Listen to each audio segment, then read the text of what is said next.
अस्सलामुअलैकुम।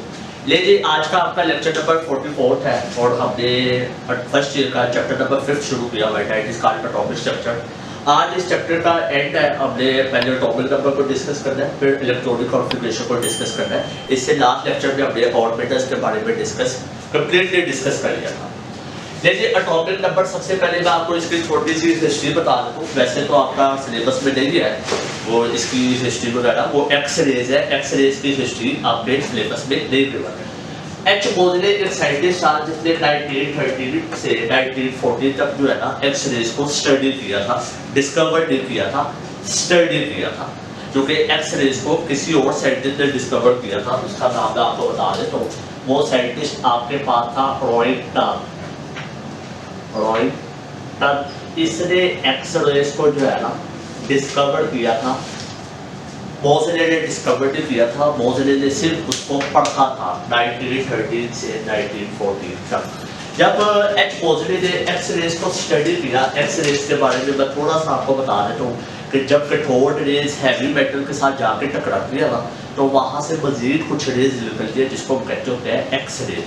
तो एच मोजले ने एक्स रेज को डिस्कवर किया था, तो उसने कहा था कि हर एलिमेंट का एक नंबर होता है, एक स्पेसिफिक नंबर होता है, उसको हम कहते होते हैं एटॉमिक नंबर। वो उस एटॉमिक नंबर के बारे में उसको कैसे पता चला था? वो फ्रीक्वेंसी से पता चला था। जब कैथोड रेज हैवी मेटल्स के साथ जाकर टकराती है तो वहाँ से मजीद कुछ रेज निकलती है, उन रेज की फ्रीक्वेंसी से उसको एटॉमिक नंबर का आइडिया हुआ था। The frequency of the spectral lines is directly proportional to the atomic number. A यहाँ पे क्या चीज़ है? Proportionality constant। और B यहाँ पे क्या चीज़ है? Screening constant। Screening constant किसको कहते हैं? Shielding effect को कहते हैं। कि हर एलिमेंट का shielding effect होता है। Shielding effect किसको कहते हैं? न्यूक्लियस और वैलेंस शेल के दरमियान जो इनर शेल होते हैं वो एक रेजिस्टेंस पैदा करते हैं, वो शील्डिंग इफेक्ट पैदा करते हैं। कैसे? वो न्यूक्लियस और वैलेंस शेल के दरमियान जो अट्रैक्शन होती है उसको कम कर देते हैं, उसको हम कहते हैं स्क्रीनिंग कांस्टेंट या शील्डिंग इफेक्ट। फिलहाल हमारा बुक में भी आपके पास ये जो फॉर्मूला गिवन है जिसको आपने याद रखना है, frequency of the spectral lines, वो जो लाइंस कहते हैं, is directly proportional to the atomic number. इसका मतलब ये है कि अगर मैं यहाँ पे ग्राफ ड्रॉ करूँ, ग्राफ किस किस के दरमियान ड्रॉ होगा? एटॉमिक नंबर के दरमियान ड्रॉ होगा और फ्रीक्वेंसी के दरमियान ड्रॉ होगा। तो आपके पास कौन सी लाइन प्रोड्यूस होगी? आपके पास एक बिल्कुल स्ट्रेट लाइन प्रोड्यूस होगी। स्ट्रेट लाइन क्यों प्रोड्यूस होगी? Because they are directly proportional to the each other. अगर इनवर्सली प्रोपोर्शनल होते तो हमारे पास कर्व प्रोड्यूस हो रहा था, पैराबोला प्रोड्यूस हो रहा था। तो ये चीज़ आपने याद रखनी, स्ट्रेट लाइन प्रोड्यूस होगी। चाहे आप के सीरीज ले लें, एल सीरीज ले लें, एम सीरीज ले लें या एन सीरीज ले लें, हमेशा स्ट्रेट लाइन भी प्रोड्यूस होगी। Atomic number represented by, atomic number को जीरो के साथ रिप्रेजेंट किया जाता है और जितना एटॉमिक नंबर होगा उतना प्रोटॉन नंबर होगा, उतना इलेक्ट्रॉन नंबर होगा। न्यूट्रल एटम की बात हो रही है और अगर आपके पास कोई भी आयन हो, चाहे वो कैटायन हो चाहे वो एनायन हो, तो atomic number will be equal to the number of proton. ठीक हो गया जी?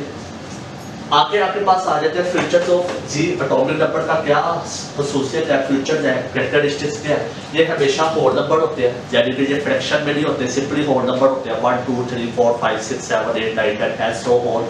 अगर आप जरा पीरियोडिक टेबल को देखें, hydrogen 1, helium 2, lithium 3, beryllium 4, boron 5, carbon 6, nitrogen 7, oxygen 8, fluorine 9, neon 10, यानी कि तरतीब से चल रहा है। तो it is always a whole number. Periodic properties are related to atomic number. वो जो प्रॉपर्टीज हम कहते हैं जब हम पीरियोडिक टेबल पढ़ होते हैं तो हम कहते होते हैं हर 8वें एलिमेंट की प्रॉपर्टी पहले के साथ मिल रही होती है, क्योंकि दोनों की इलेक्ट्रॉनिक कॉन्फ़िगरेशन सेम होती है। इलेक्ट्रॉनिक कॉन्फ़िगरेशन का कैसे पता चलता है? जब आपको इलेक्ट्रॉन्स का पता चले। इलेक्ट्रॉन्स का कैसे पता चलेगा? जब आपको एटॉमिक नंबर का पता चलेगा, फिर आपको इलेक्ट्रॉन्स का पता चलेगा, फिर आपको इलेक्ट्रॉनिक कॉन्फ़िगरेशन का पता चलेगा। जब इलेक्ट्रॉनिक कॉन्फ़िगरेशन का पता चलेगा फिर आपको उसकी केमिकल प्रॉपर्टीज के बारे में भी पता चलेगा, उसकी पीरियोडिक प्रॉपर्टीज के बारे में भी पता चलेगा।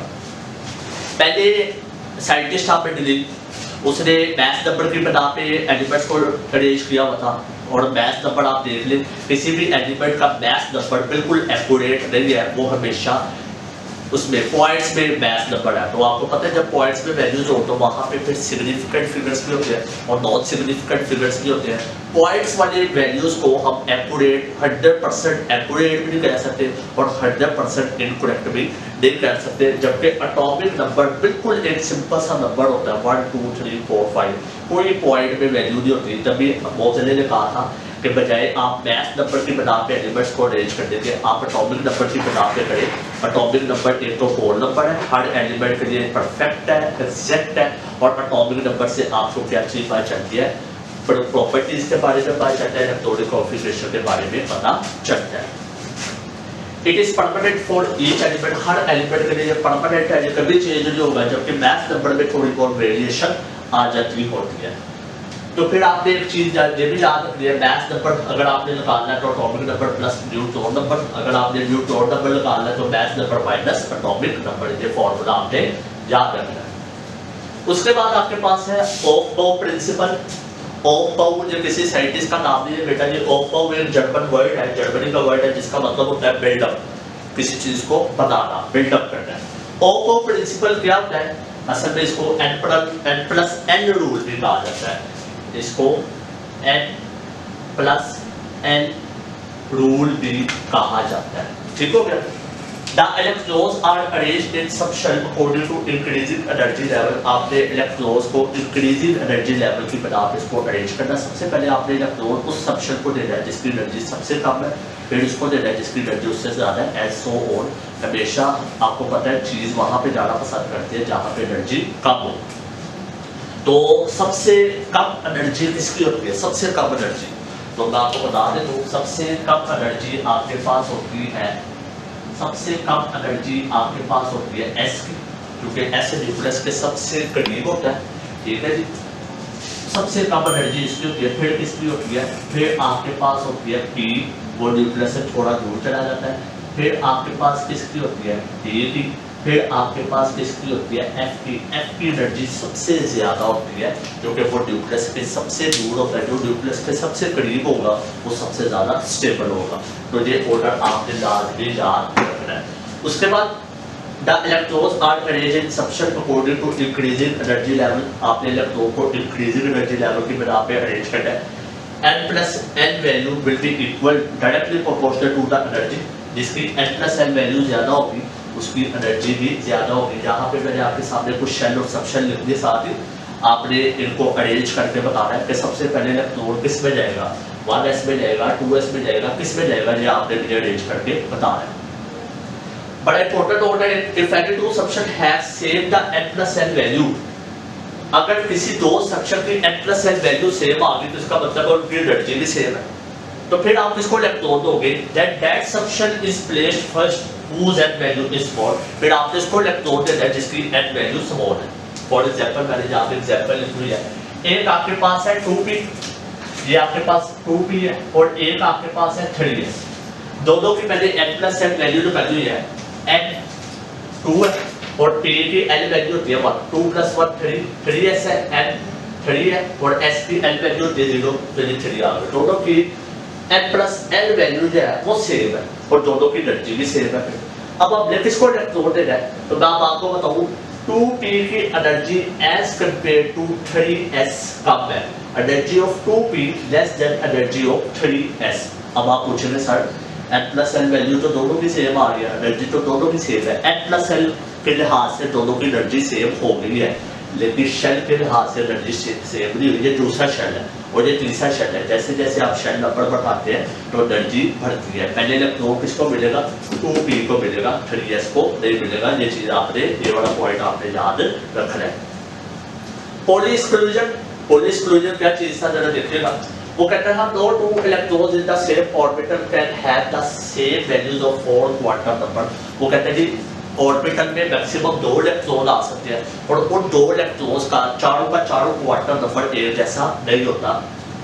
2 हो जा फिर 2 electron in the same orbital should have opposite spin.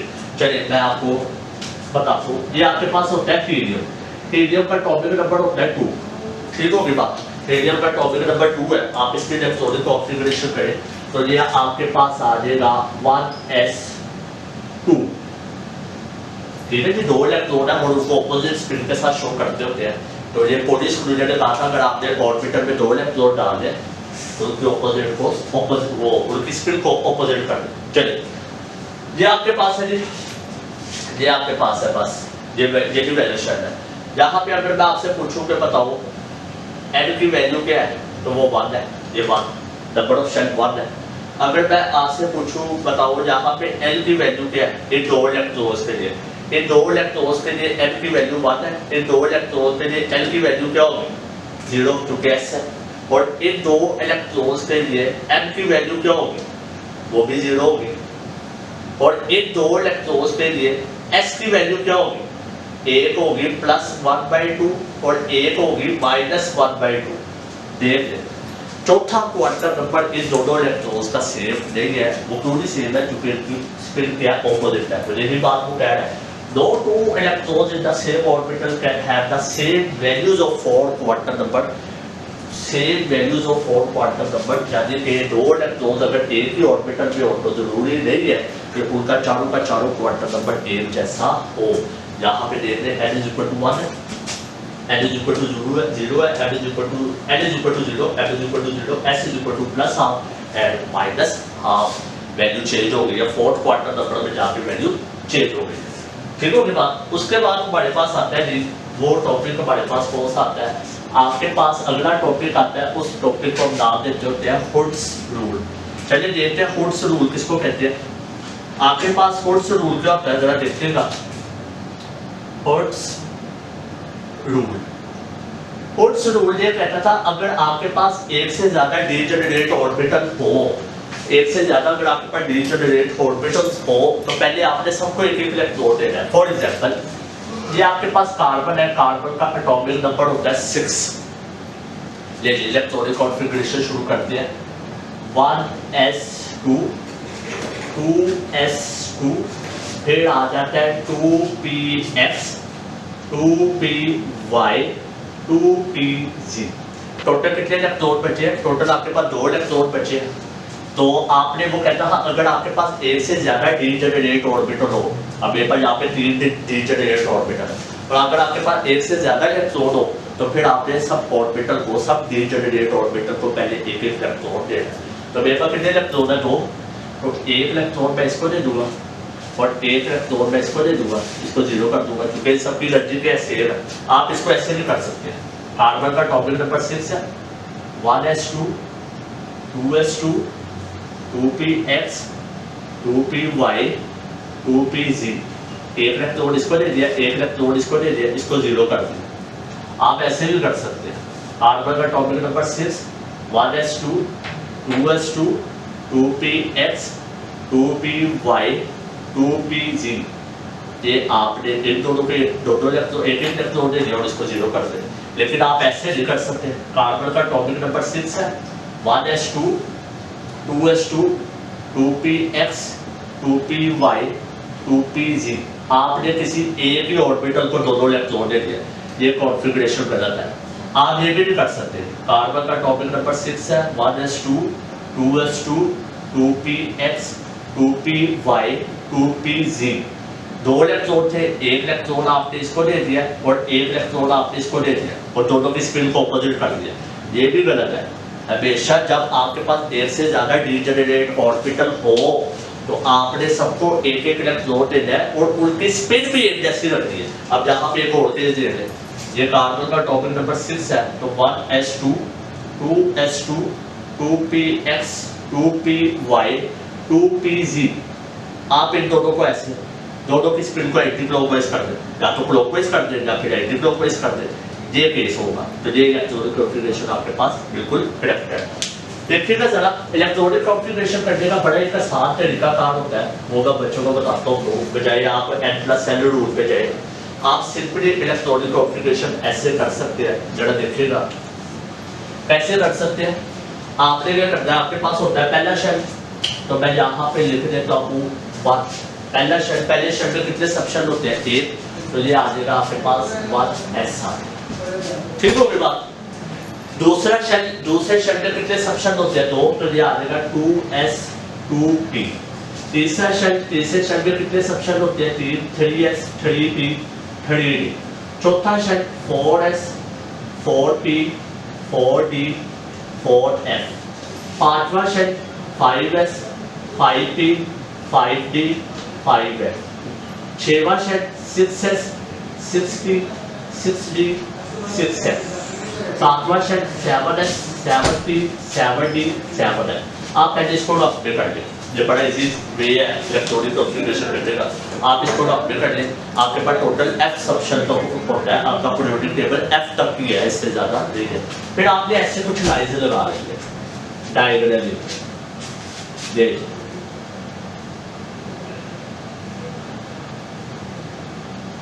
बजाय इसके कि आप इलेक्ट्रॉनिक कॉन्फ़िगरेशन करने के लिए n+n रूल को फॉलो करें, आप इसको रूल को फॉलो करें तो आपके लिए बड़ा इजी है। फॉर एग्जांपल मैं जहाँ पे इलेक्ट्रॉनिक कॉन्फ़िगरेशन करना चाहता हूँ, इसकी करना चाहता हूँ जी, मैं कहता हूँ जी मेरे पास फ्लोरीन की इलेक्ट्रॉनिक कॉन्फ़िगरेशन हो जाए, एटॉमिक नंबर 9 है। सबसे पहले इलेक्ट्रॉन जाएगा 1s में, फिर 2s में, फिर 2p 3s, फिर 3p 4s, फिर 3d 4p 5s, फिर 4d 5d 6s, फिर 4f 4 5d 6p 7s। ऐसे आपने डायगोनली इसको चलाना है। टोटल 9 इलेक्ट्रॉन है, जहाँ पे मेरे पास इलेक्ट्रॉन्स की मिकदार कितनी है? 9 है। इलेक्ट्रॉनिक कॉन्फ़िगरेशन शुरू करते हैं। सबसे पहले इलेक्ट्रॉन जाएगा 1s में, 1s कितने इलेक्ट्रॉन जाते हैं s में? 2, तो जहाँ पे 2 लिखूंगा, ठीक है जी। अब कितने इलेक्ट्रॉन पीछे बचे? 7। अब 1s के बाद कौन आ रहा है?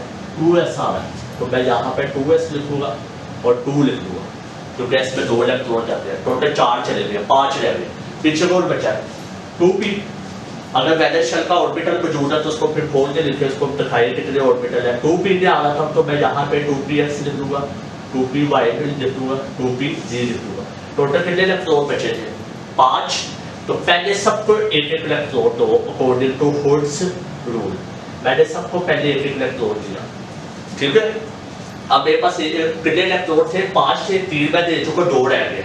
अब आपने किसी 2 ऑर्बिटल को पेयर कर देना है, लेकिन दूसरा इलेक्ट्रॉन देते वक्त आपने उसको उसकी स्पिन को ऑपोजिट कर देना है। तो एक इसको दे देता हूँ, एक इसको दे देता हूँ। आप चाहे तो py को pg को भी कंप्लीट कर सकते थे, क्योंकि तीनों की एनर्जी सेम। जरा एक और देखेगा, ये आपके पास होती है फॉर एग्जाम्पल n+n रूल से आप बच जाएंगे अगर आपको ये चीज आती होगी तो। फ्लोरीन के बाद आपके पास आता है नियोन। नियोन का एटॉमिक नंबर होता है 10। तो करें इसकी इलेक्ट्रॉनिक कॉन्फ़िगरेशन। सबसे पहले कौन आएगा? 1s2 2s2, फिर आ जाएगा 2px 2py 2pz। टोटल कितने इलेक्ट्रॉन है? टोटल आपके पास 6 इलेक्ट्रॉन है। पहले सबको एक एक इलेक्ट्रॉन दो, 1 2 3। अब 3 पीछे बचे हैं। अब ये और एक ऑर्बिटल में मैक्सिमम कितने इलेक्ट्रॉन आ सकते हैं? 2। तो मैं दूसरा इलेक्ट्रॉन इसको देने लगूंगा, लेकिन इसकी स्पिन को क्या कर दूंगा? ऑपोजिट।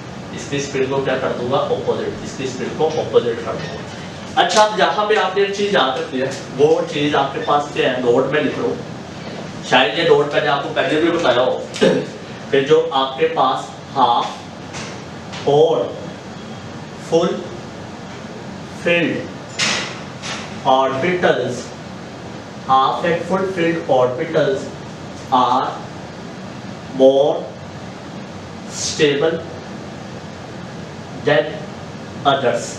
हाफ और फुल फील्ड ऑर्बिटल ज्यादा स्टेबल होते हैं दूसरों की निस्बत, क्योंकि उनके भी सिमेट्री होती है। जैसा कि ये देखें, ये आपके पास है px py pz, इसमें एक इलेक्ट्रॉन है, एक इलेक्ट्रॉन इसमें कोई इलेक्ट्रॉन नहीं। देखिए ये आपके पास है p ऑर्बिटल है और तीनों में एक एक इलेक्ट्रॉन है। ये आपके पास ऑर्बिटल है p के एक इलेक्ट्रॉन, 2 इलेक्ट्रॉन, एक, और ये आपके पास एक ऑर्बिटल है दोनों में, तीनों में 2 इलेक्ट्रॉन। अगर मैं आपसे कुछ बताऊं जहाँ पे सबसे ज्यादा स्टेबल कौन होगा, तो सबसे ज्यादा स्टेबल ये होगा सेकंड वाला, हाफ फील्ड सिमेट्री। इसके अंदर क्या सिमेट्री है? 2 में इलेक्ट्रॉन है, इसमें कोई सिमेट्री नहीं है कि एक फुल फील्ड है बाकी 2 हाफ फील्ड है, और एक ये वाला स्टेबल है। हाफ और फुल फील्ड हो, या तो सारी हाफ हो या फिर सारी फुल फील्ड हो, उनकी एनर्जी बहुत ज्यादा स्टेबल होती है एज कम्पेयर टू अदर्स। तो यहाँ पे सिर्फ एक इलेक्ट्रॉनिक कॉन्फ़िगरेशन का और आपको बताने लगो इसके ऊपर। उसके बाद आप जो भी देखेंगे तो आपने ये चीज याद रखनी है एक नोट आपने ये याद रखना है और दूसरा नोट आपने ये याद रखना है बेटा जी कि आपके पास जो है ना कि 4s for 3d energy of 4s almost equal to होती है एनर्जी टू 3d। ये चीज आपने याद रखनी है बस। 4s और 3d की एनर्जी ऑलमोस्ट इक्वल टू होती है। आप 4s में से इजीली इलेक्ट्रॉन को ट्रांसफर कर सकते हैं इसमें 3d में अगर आपको स्टेबिलिटी मिल रही है। लेट्स से मैं यहाँ पे इलेक्ट्रॉनिक कॉन्फ़िगरेशन करने लगूँ जी, किसकी इलेक्ट्रॉनिक कॉन्फ़िगरेशन करने लगूँ, निकल की Ni निकल की इलेक्ट्रॉनिक कॉन्फ़िगरेशन 28 इसका टॉपिक नंबर है। जरा देखिएगा कैसे इलेक्ट्रॉनिक कॉन्फ़िगरेशन होती है इसकी। 28 है, सबसे पहले कौन आएगा 1s2, फिर आपके पास आएगा 2s2, फिर आपके पास आएगा 2p6, फिर आपके पास आएगा 3s2, ठीक हो गया। फिर आपके पास आएगा 3p6, ठीक हो गया। फिर आपके पास आएगा 4s2 आपके पास आ रहा है। आगे फिर आपके पास आ रहा है 3d, तो 3d के ऑर्बिटल मौजूद है तो आप उसको खोल के लिख लीजिए। आपके पास आ जाएगा 3dxy, 3dyz, 3dgx, 3dx2, y2 और ये आपके पास आ जाएगा 3dg2। टोटल कितने इलेक्ट्रॉन आपके पास थे 8 थे, तो आपने सबको एक एक इलेक्ट्रॉन पहले देना है 1 2 3 4 5, फिर पीछे कितने बचे 3, तो 1 2 3, ये इसकी इलेक्ट्रॉनिक कॉन्फ़िगरेशन होगी। आगे आपके पास कॉपर की है जी। कॉपर की इलेक्ट्रॉनिक कॉन्फ़िगरेशन भी एक तरह एक बड़ी इंपॉर्टेंट चीज़ है, वो आपने देख ली। कॉपर का टॉपिक नंबर 29 है, तो ये 1s2 2s2 2p6 3s2 3p6, ठीक है जी। आगे आपके पास आ जाएगा 4s2, टोटल कितने इलेक्ट्रॉन बचे 9, तो आगे 3d है तो 3d को आप जो खोल के लिख देना 3dxy, 3dgx, 3dxy, 3dyz, 3dgx, 3dx2 y2, 3dg2। Total कितने इलेक्ट्रॉन आपके पास बचे थे 9, तो पहले सबको एक एक इलेक्ट्रॉन दे दें 1 2 3 4 5 6 7 8 9, ठीक हो गया। अब अगर मुझे देखिए से एक इलेक्ट्रॉन मिल जाए और वो मैं 3dg को दे दूं तो वो फुलफिल्ड हो जाएगा। और हमने पढ़ा हुआ है हाफ और fulfilled orbital are more stable than other. अगर कहीं से एक इलेक्ट्रॉन मिल जाए तो वो मैं 3dg को स्क्वायर को दे दूंगा तो मेरे पास ये फुलफिल्ड हो जाएगा और इसके भी स्टेबिलिटी आ जाएगी। तो मैंने आपको यहाँ पे एक और चीज बताई हुई है कि energy of 4s will be equal to the energy of 3d। आप इजीली 4s से इलेक्ट्रॉन 3d को दे सकते हैं। तो मैं क्या करूँगा कि यहाँ से एक इलेक्ट्रॉन निकाल कर इसको दे दूंगा 3dg2 को दे दूंगा। यहाँ से मैंने एक इलेक्ट्रॉन निकाला, ठीक है जी, और ये इसको एक इलेक्ट्रॉन दे दिया। इसके भी में फुलफिल्ड वाली स्टेबिलिटी आ गई है और इसके भी में हाफ फिल्ड वाली स्टेबिलिटी आ गई है।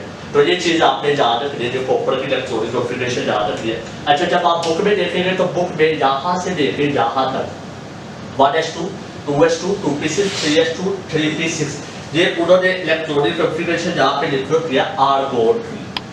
आर्गोन आपके पास नोबल गैस है और अगर आप आर्गोन की इलेक्ट्रॉनिक कॉन्फ़िगरेशन देखेंगे तो वो यही बनती है 1s2 2s2 2p6 3s2 3p6। तो ये उन्होंने बुक वालों ने जहाँ पे आर्गोन लिखा होगा फिर आगे इलेक्ट्रॉनिक कॉन्फ़िगरेशन शुरू की होगी। आप चाहे तो ऐसे भी कर सकते हैं, आप चाहे तो आर्गोन लिखकर भी शुरू कर सकते हैं। तो ये आज आपका चैप्टर बिल्कुल कंप्लीट हो चुका है, बिल्कुल आपने इसकी इलेक्ट्रॉनिक कॉन्फ़िगरेशन सब कुछ पढ़ लिया। अब आपने इस चैप्टर को अच्छी तरह रीड करना है, एक्सरसाइज के एमसीक्यूज को पढ़ना है और फिर आपने इसका टेस्ट देना है। तब तक के लिए अपना ध्यान रखिएगा। अल्लाह हाफिज़।